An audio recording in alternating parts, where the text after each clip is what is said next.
שר האוצר יאיר לפיד, בוקר טוב. בוקר טוב, רינו. איתי יונה לייבזון, כתבתנו הכלכלית, ואנחנו מתחילים בשאלות. שאלה ראשונה, שר האוצר לפיד, האם בעצם ידעת מה מצב האוצר לפני שנכנסת אליו? תראה, כולם ידעו שיש בעיה גדולה ומספרים עפו באוויר לכל כיוון, עד שאתה לא יושב במשרד מול הטבלאות האמיתיות, אתה אף פעם לא מודע לכל ההיקף, אבל כן, כולנו ידענו שיש בעיה. חלק מההצלחה של יש עתיד בבחירות זה כי כולם ידעו שיש בעיה. אבל כאשר אתה אומר יש בעיה, עדיין לא ברור לי אם אתה מזהה היטב את גודל הבעיה. תראה, אנחנו דיברנו כבר לפני הבחירות, היה דיון על זה שיש גירעון של מיליארדים. המספרים המדויקים, אז חשבו שזה בין 30 ל-40, זה באמת בין 30 ל-40, זה גירעון של 35 מיליארד שקלים.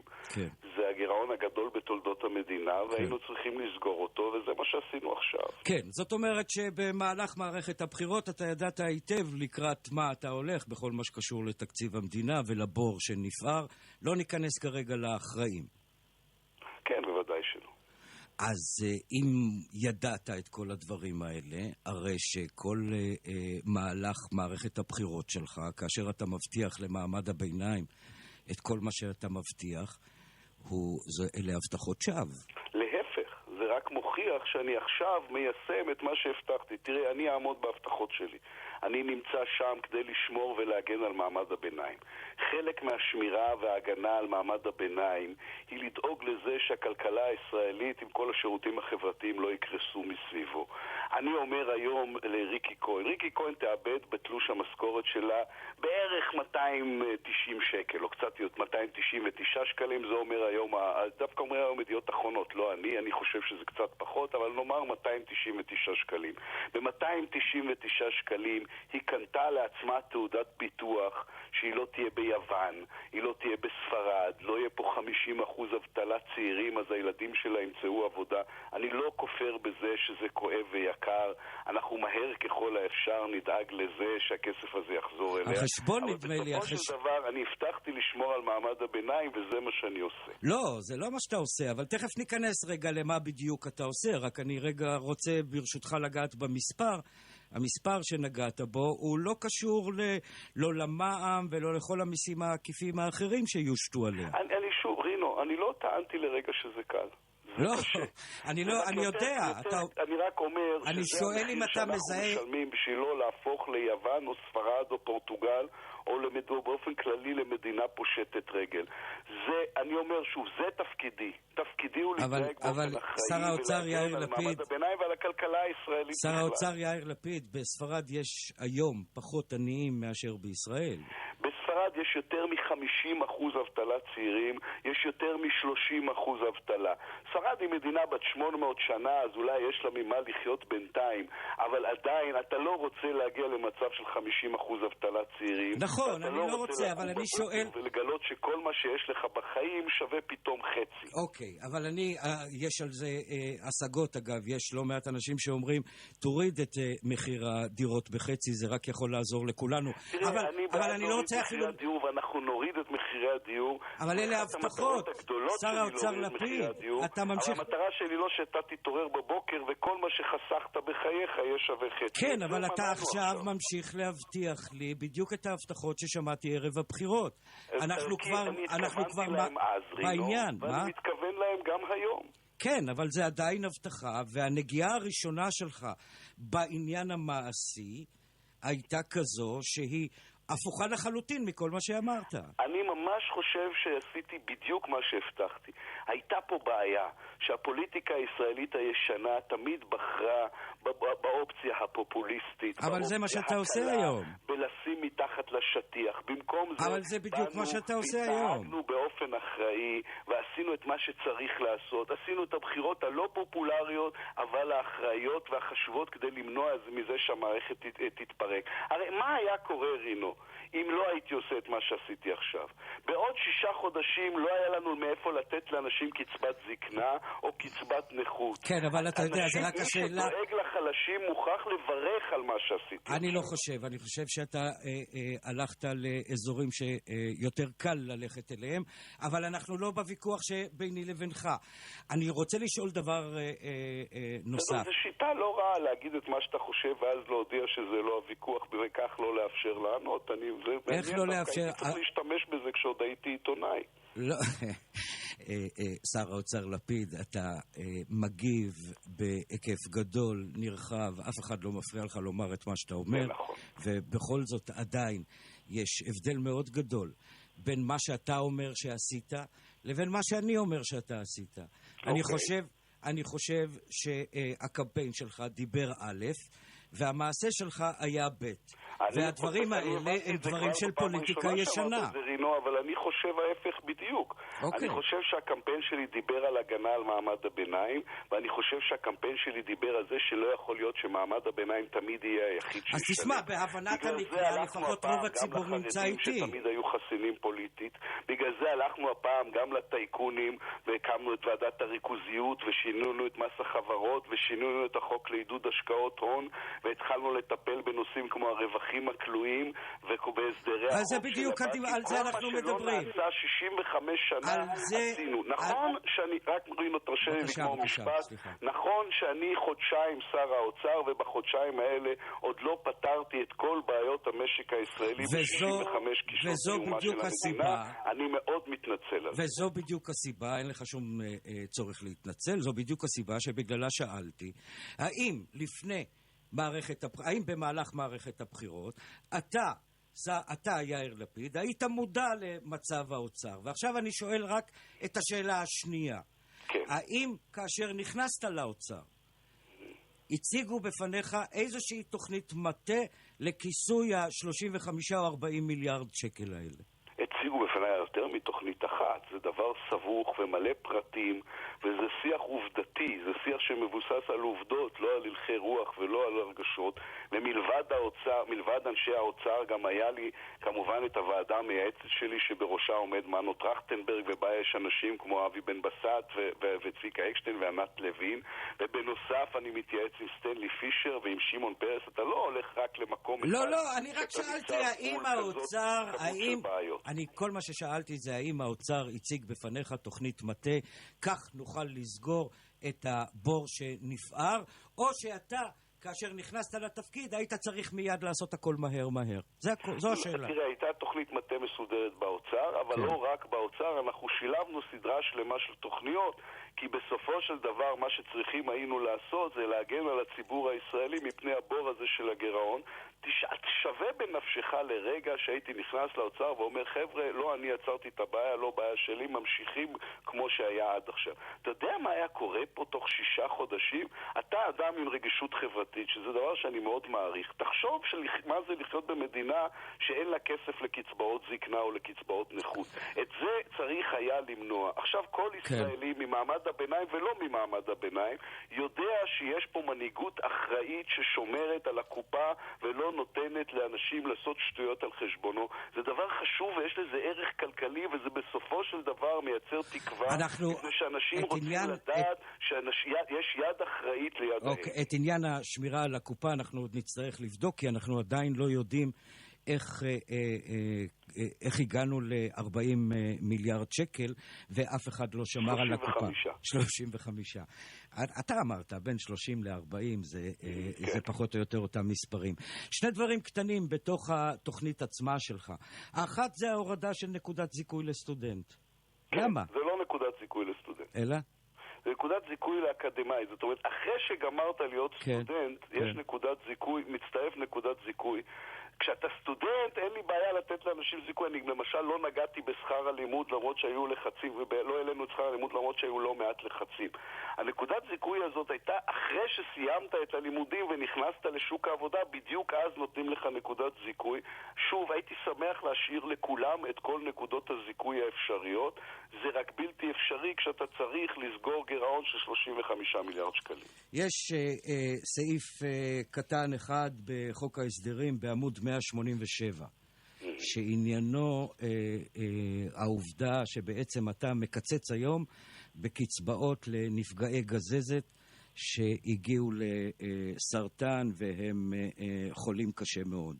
הקיצוץ... יש דיון, תראה, אני לא רוצה לראות להצטייר, קודם כל אני מעריך את זה שהגעת כל כך עמוק לספר התקציב, זה דבר יפה. יש דיון האם אפשר וצריך לתת פיצויים רטרואקטיביים לאנשים שהם נפגעי גזזת, ולברר אם הייתה להם גזזת וממה היא נבעה.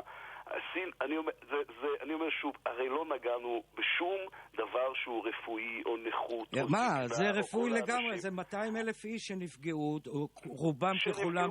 ואתה לא יודע היום מה מצבם, שוב, אני לא... מי לא יודע מה מצבם? מצטייר כמתנכל לאנשים שנפגעו מבחינה בריאותית חס וחלילה. אבל זה בדיוק מה שקורה. שמאוד מסובך להבין איך רטרואקטיבית מגלים למי הייתה פעם גזזת או לא. לא, הבעיה היא לא בלגלות רטרואקטיבית, אלא בהקצבה, בהצמדה הרטרואקטיבית. הבעיה היא לא בגילוי, כי ברור למי יש, מי חולה וכתוצאה ממה. רינו, אם קראת עד שם, אז אתה יודע, אם אדם הוא חולה, אנחנו נטפל בו ונעזור לו, לא נפקיר אף חולה במדינת ישראל. אבל הסעיף אומר חיתוך של 48 מיליון שקל מנפגעי גזזת. זה חוק ההסדרים, זה לא אני, זה אתה.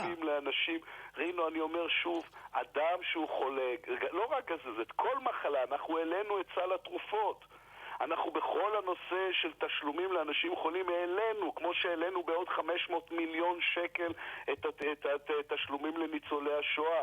כל האנשים שהם מוחלשים בחברה, אנחנו עשינו ככל שביכולתנו לא לקצץ להם, אלא להעלות את התשלומים להם. אתה מבטיח במהלך השבועיים האחרונים, וגם כאן במהלך השיחה בינינו, שבעוד שנה פלוס מינוס המצב הזה ישתפר.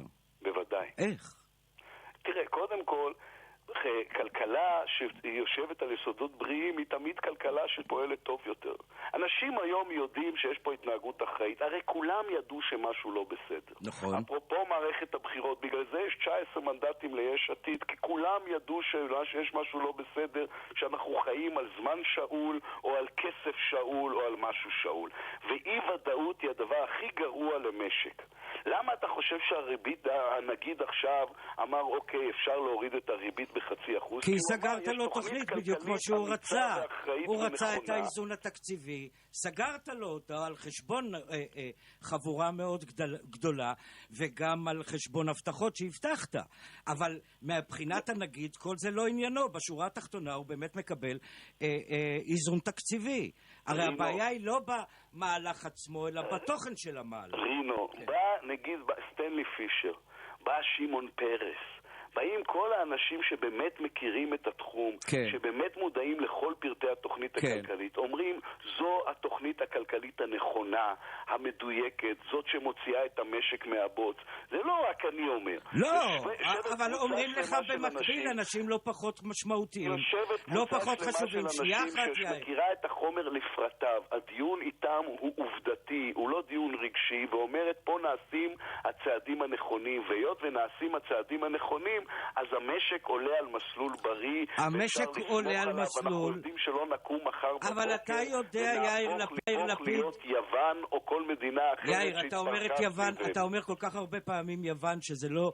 זה לא מפחיד אותך? לא, זה לא מפחיד אותי, זה מזכיר לי את שטייניץ, זה מזכיר לי את נתניהו. אני חשבתי שאתה בא ממודעות חברתית. אני בא ממודעות חברתית מספיק גבוהה, תודה שאתה מזכיר את זה פעם ועוד פעם, ואני חוזר ואומר שהאזכורים של יוון וספרד הם אותם אזכורים ששמענו לא פעם, גם מנתניהו, גם משטייניץ. אני לא אומר שבכל דבר הם צדקו, אבל בזה הם צדקו. ישראל הייתה בקבוצת הסיכון הזו, והחל מאתמול היא לא.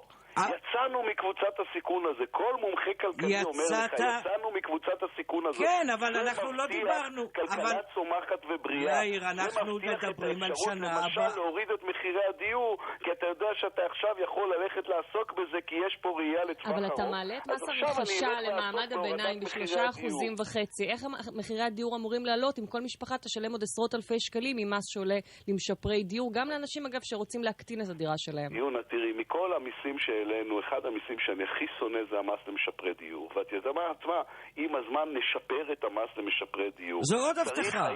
צריך היה לקצץ. לא הייתה ברירה, היינו צריכים לקצץ. כשאתה לא מעלים 35 מיליארד בהינף אצבע, זה שאנשים חשבו שאני יכול לעשות את זה, זה מאוד מחמיא. זה מה שאמרת. שר האוצר יאיר לפיד, זה בדיוק מה שאמרת. במסגרת קבינט הדיור הזה, הרי בסופו של דבר הכנסנו פנימה, יושב מינהל מקרקעי ישראל, יש לנו בכל זאת שליטה על מחירי הקרקעות, יש לנו אפשרות לעשות מהלך יחד עם משרד המשפטים על להכניס עוד קרקעות לתוך המחזור, אפשר לעבוד באופן הוליסטי ולהוריד את מחירי הדיור. הממשלה הזאת חרתה שר האוצר לפיד, אתה יודע אנחנו נוריד את מחירי הדיור. אתה לא נותן להכניס מילה. אפשר להחליט שכולנו מיואשים ועצובים, ואפשר להחליט שנעשים פה הדברים הנכונים. אתה לא נותן להכניס מילה. אתה פשוט לא נותן... אני לא נותן להכניס מילה? כן, זו טקטיקה נהדרת. פעם ראשונה שאני לא זוכר את עצמי שהתקשורת הישראלית התלוננה שלא נותנים לה לדבר. יכול להיות שזו פעם ראשונה, כי זו פעם ראשונה שאתה שר אוצר, וטקטיקת התקשורת הזו היא פשוט מקסימה, כולנו מכירים אותה, לדחוס הרבה מילים ולא לאפשר לשאלה חוזרת. מה הייתה השאלה החוזרת? אתה מכיר אותה טוב מאוד, וגם אני מכיר אותה היטב היטב. והשאלה אומרת כך, בתוכנית שלך אין, גם על פי מיטב הכלכלנים, אין את מה שאנחנו קוראים אופציית צמיחה. יש כיסוי חובות, אכן, הכיסוי חובות הזה נעשה על הגב של כולנו, אכן, בשנה הבאה, כבר עכשיו, אתה צריך עוד 17 מיליארד שקל על חשבון מה שהממשלה הקציבה וכו' וכו'. גם ב-2016 אתה צריך את אותו עניין, והמשמעות של מה שאני אומר זה שאנחנו נצטרך עוד פעם לחסות את הבור ועוד פעם לחסות את הבור, כי אתה לא מצמיח את המשק. אתה לא הורדת את מה שעשה נתניהו ב-2003, הורדת מיסים כדי לייצר איזושהי צמיחה. אתה לקחת כסף, נקודה. רינו, זה שאתה אומר משהו בהתרגשות רבה עוד לא הופך אותו לנכון. הרי אין חד משמעי. זה פשוט לא נכון כל מה שאמרת עכשיו. מצוין, תקן אותי. מתי שיצרנו מנועי צמיחה? מה זה ועדת הריכוזיות? זה לא מנוע צמיחה שכל שיטת הפירמידות הזאת שחנקה את המשק הישראלי תתבטל? כשנגיע לדוחות, נכון לעכשיו, אנחנו מדברים על התקציב ואתה מדבר על הבטחות, לא? שאני לא נותן לך לדבר, וגם כשאני מנסה לענות לך לא לתת לי לדבר. כי אני מנצל את הטקטיקה שאתה לקחת, יקירי, אנחנו מחזירים. מה זה רפורמת הרכב? מה זה סדרת הצעדים שאנחנו עושים גם בתחום הדיור? מה זה השוויון בנטל? כל אלה צעדים שמייצרי צמיחה, ובעיקר אנחנו מכניסים עכשיו לשוק התעסוקה עשרות אלפי אנשים שעד היום לא היו בשוק התעסוקה. אבל זה לא סוגר את החור של 2015 שכבר נמצא עכשיו.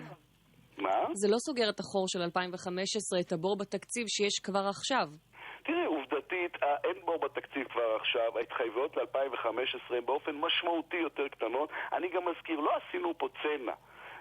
יונה מכירה את המספרים, הרי בסופו של דבר התקציב של השנה, זה אנשים לא יודעים, הוא תקציב מרחיב. אנחנו מוסיפים יותר מ-20 מיליארד שקל להוצאה הציבורית, לשירותים חברתיים, לדברים כמו רכבת לקרמיאל, אתם יודעים, כל הדברים, כל מנועי הצמיחה הגדולים ממשיכים לגדול ולגדול. אנחנו מוסיפים לחינוך מיליארדי שקלים. אנשים רואים קיצוץ, כי הם לא מכירים את העובדות.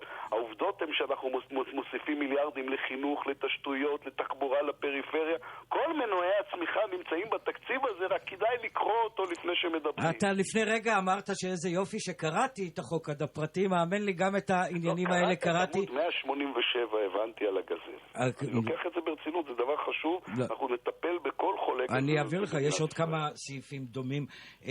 יש עוד שאלה אחת או שתיים לי אליך. נתקלנו בסוף השבוע האחרון בהיקפים מוגזמים של הוצאות בית ראש הממשלה, ואחר כך הסתבר לנו שההיקפים האלה נמצאים גם אצל לשכת הנשיא פרס. תראה, אני לא, כמו ששמתם לב, אני לא אומר שום דבר על מה שקרה לפני שנכנסתי לתפקיד. אני לא, ואני גם, אתה יודע מה, לא תפקידי לא לבקר את ראש הממשלה, ובוודאי לא את הנשיא. זה כבר היה בתפקיד שלך, הקטע של תא המנוחה במטוס ללונדון. לא, זה לפני. זה עוד לפני הבחירות? זה לפני הבחירות, זה לא קשור, לא לשום דבר. לא, אתה טועה, יאיר, אתה טועה. אז אתה צריך לשאול את מי שהיה ליד... יאיר לפיד, אתה טועה עכשיו. למה שכולם יגידו לך שאתה טועה? אתה טועה, זה היה אחרי מערכת הבחירות. אז זה היה כשאני הייתי שר האוצר? זה לא, כשאני הייתי שר האוצר... זה כן, זה היה בנסיעה ללוויה של מרגרט תאצ'ר. אז אני לא מכיר את זה, אז אני אבדוק את זה ואחזור אליכם. אני חשבתי שזה היה מזמן, לא הבנתי איך זה יצא פתאום. לא, זה לא היה מזמן, וזה עכשיו. אני צריך לבדוק את זה, תסלחו לי, הייתי 3 ימים בתוך התקציב. זה היה לפני אותם 3 ימים, יקירי. כן, כן, אני אומר עכשיו, הייתי 3 ימים בתוך התקציב. אני מזכיר לכם, לפני שאושר התקציב, כל מה שיצא מקופת המדינה היה התקציב הקודם. כן. אתם לא יודעים את זה? לא, אנחנו יודעים את זה לחלוטין, אבל כן, יונה. מה שכן באחריותך זה תקציב הביטחון, אז צריכים לקצץ לא 4 אבל 3, אבל מה יקרה במהלך השנה? הרי אנחנו יודעים שהסכומים המשמעותיים בסופו של דבר מחזירים אותם במהלך הדיונים בכנסת. תראי, אני חושב שאנחנו, תראה, אני גם חבר קבינט מדיני ביטחוני, אני מכיר את כל מפת האיומים. אני לא שותף לחגיגה של אלה שאמרו איזה יופי קיצצו בתקציב הביטחון. אני אומר לכם, רעדה ידי. באמת רעדה ידי. לפני שאתה מקצץ בתקציב הביטחון, למי שמכיר באמת מה המצב הביטחוני, רועד את היד. אני מקווה שלא יהיו איומים או דברים נוספים, אני לא יכול להבטיח לכם את זה, אבל אם אנחנו נצטרך לשמור על ביטחון ישראל, אנחנו נשמור על ביטחון ישראל. מצד שני, אני אלחם בכל כוחי כדי שלא יהיו הצעות בלתי אחראיות באמצע השנה, מפני שראינו למה זה מוביל. אוקיי. עוד שאלה אחת, לא נתת לי תשובה לגמרי ברורה אם גילית משהו כשר האוצר שלא ידעת עד הבחירות. אני חושב שנתתי לך תשובה ברורה. בסך הכל ידענו את הפרמטרים וידענו שנצטרך לטפל. ביום שמוניתי לשר האוצר ידעתי שתהיה תקופה, ואמרתי את זה לכל מי שלידי. אבל ידעת את הפרמטרים, זאת אומרת ידעת לאן אתה נכנס. נהוג להרוג את השליח, וזה בסדר גמור, ואתה יודע, חרדה קיומית היא דבר מאוד מאוד חזק, וזה שאנשים מגיבים קשה כל כך, אני מבין את זה לגמרי. אבל אני חושב שאתה טועה ביחס שלהם אליך, בגלל שהיחס אליך היה שונה מהיחס של הציבור לפוליטיקאי אחר, ומהבחינה הזו, ואתה רואה את התגובות גם אצלך בפייסבוק וגם בכלל הציבור חושב שהונית אותו. הציבור לא חושב שהונתי אותו. הוא כותב את זה במילים. יש אנשים שמרגישים זעם וכעס כי הם חרדים לקיומם. אתה לא יכול, הציבור כותב את זה במילים, יאיר לפיד. אבל אני אומר לך, תראה, תסתכל על השבוע האחרון.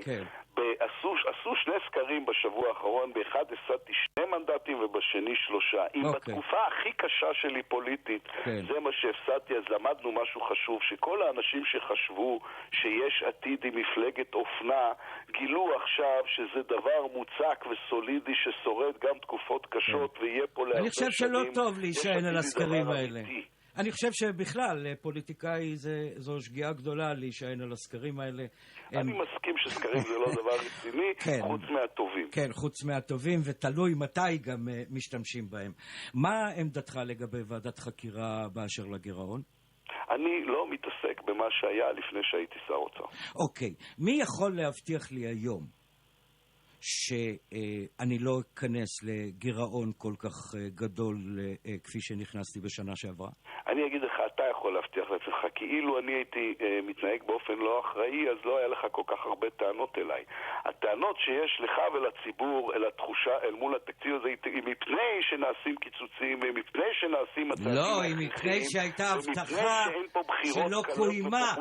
אתה לא יכול להגיד למה. עושים את מה שצריך לעשות. לא, יאיר לפיד, זה בגלל ההבטחה. זה תמיד קשה, זה תמיד מסובך, אבל זה הדבר הנכון לעשותו. בשביל זה בחרו אותי, כדי שאני בצמתים הקשים והמסובכים אעשה את הדבר הנכון. יאיר לפיד, שר האוצר, תודה רבה לך. תודה רבה לכם.